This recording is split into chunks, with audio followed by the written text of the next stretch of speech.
Shalom, I am Idan Rakovsky of Kibbutz Masot Yitzchak, and this is today's Daily Dose, brought to you by Bet Midrash Zichron Dov. Enjoy!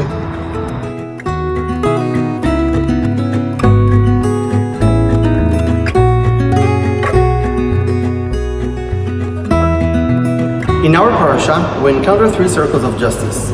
First, human justice, Ben Adam L'Chavero. Second, environmental justice, Ben Adam L'Svivato. And third, spiritual justice, Ben Adam L'Makom. 2 days ago, we spoke about the circle of human justice. Yesterday, we spoke about the circle of environmental justice. And today, I want to conclude our discussion by talking about the circle of spiritual justice, Ben Adam L'Makom. I'm sitting right now at the Bar Ilan University, at the building of philosophy and psychology. And I chose it because the discussion that I want to discuss today is related specifically to that. What the philosophers and the Torah on the other side of the barricade has to say about what is good and what is bad, what is right and what is wrong. But first, what is spiritual justice? How can we define something so abstract like spiritualism as right or wrong in the common definitions of truth and justice?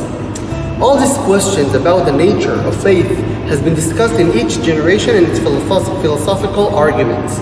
How can we define good and bad? What makes something right and other thing wrong? Unlike knowledge and science, we don't have certainty in this type of questions. In math and science, we know things are certain. We don't need to believe that water and oil never mix. We can try it on our own, see it in our own eyes that it doesn't work.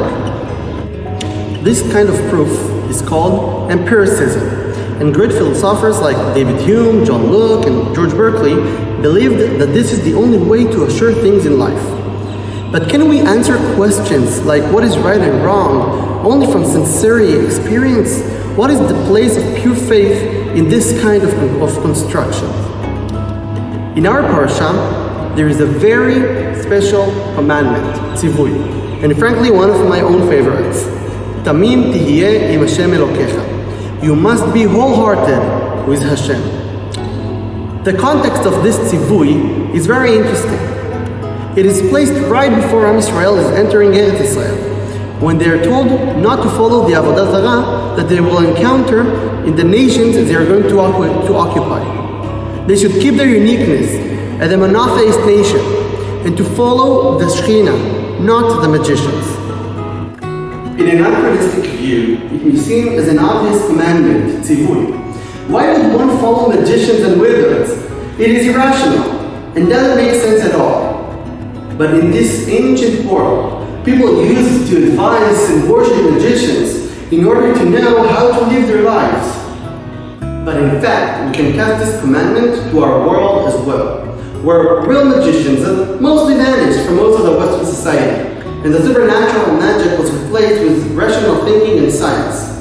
We are still commanded with Tuvim to be temimim with Hashem Elokeinu. That means that there are times and things that science won't be the reachable solution. We shall approach wholehearted to Hashem, even if it isn't scientifically proven, or even if we don't see the results right away. Rabbi Sachs explained it in his wonderful book, The Great Partnership. He divides between the questions why and the question how.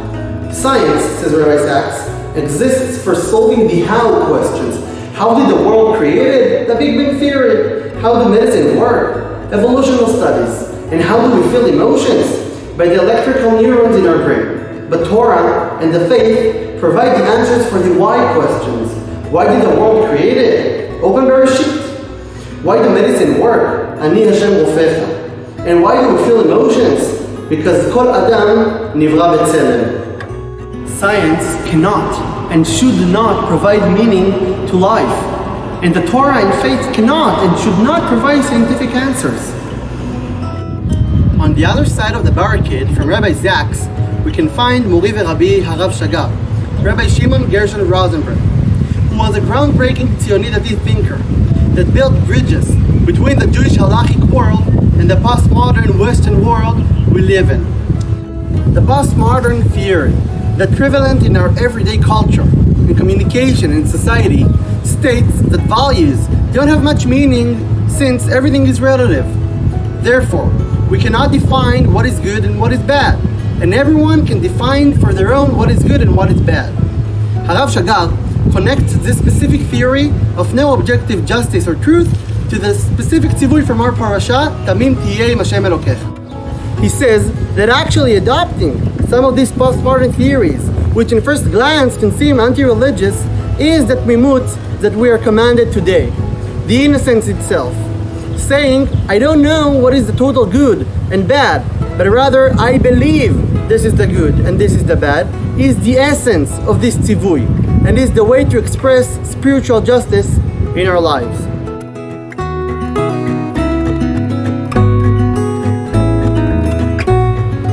In the last 3 videos, I tried to present short discussions regarding the essence of justice as it appears in our parasha, Parashat Shoftim. The human justice, which we encounter every day, and not only in court. The environmental justice, our moral position towards the creation of Hashem. And finally, the spiritual justice. How should one behave in integrity and justice in a world where values are blurring? In tefillah, that HaKadosh Baruch Hu ינכנו במעגלי צדק למען שמו. Thank you.